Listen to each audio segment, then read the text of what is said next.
Gulf രാജ്യങ്ങളിലേക്ക് വീണ്ടും ഇറാന്റെ ആക്രമണ പരമ്പര. ബഹ്റൈൻ, കുവൈത്ത്, ഖത്തർ എന്നീ രാജ്യങ്ങൾക്ക് നേരെ വീണ്ടും ഇറാൻ ആക്രമണം നടത്തി.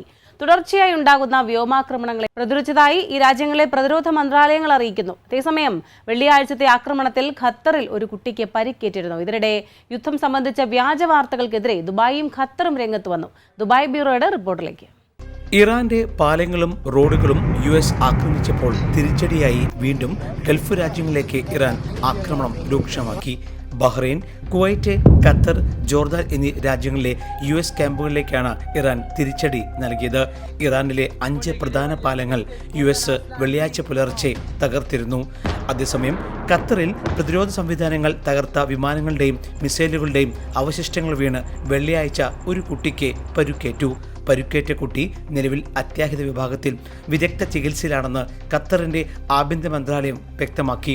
ഖത്തർ ആഭ്യന്തര സുരക്ഷാ സേനയും സിവിൽ ഡിഫൻസ് വിഭാഗവും സംയുക്തമായി ചേർന്ന് അടിയന്തര സാഹചര്യങ്ങൾ നേരിടാനുള്ള പ്രത്യേക സുരക്ഷ രാജ്യത്തുടനീളം നടപ്പിലാക്കുകയാണ്. ജനങ്ങളുടെ സുരക്ഷ ഉറപ്പാക്കാനും പൊതുസേവനങ്ങൾ തടസ്സമില്ലാതെ മുന്നോട്ട് കൊണ്ടുപോകാനും പോലീസ് സംഘം സ്ഥിതിഗതികൾ സൂക്ഷ്മമായി നിരീക്ഷിക്കുന്നു. അതേസമയം വ്യാജ വാർത്തകൾക്കെതിരെ ദുബായും ഖത്തറും മുന്നറിയിപ്പ് നൽകി.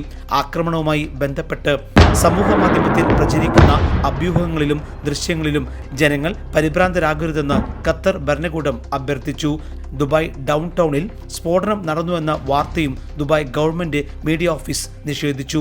സ്ഥിരീകരിക്കാത്ത വിവരങ്ങളും ചിത്രങ്ങളും ദൃശ്യങ്ങളും പ്രചരിപ്പിക്കുന്നവർക്കെതിരെ ശക്തമായ നടപടികൾ സ്വീകരിക്കുമെന്നും GCC രാജ്യങ്ങൾ മുന്നറിയിപ്പ് നൽകി. Jaihind News, Dubai. One anchor every week, 20 years, 1,000 episodes on one TV channel. Middle East this week, an Elvis Chumar TV show. Exclusively on Jaihind TV. Stay tuned for the 1,000 countdown.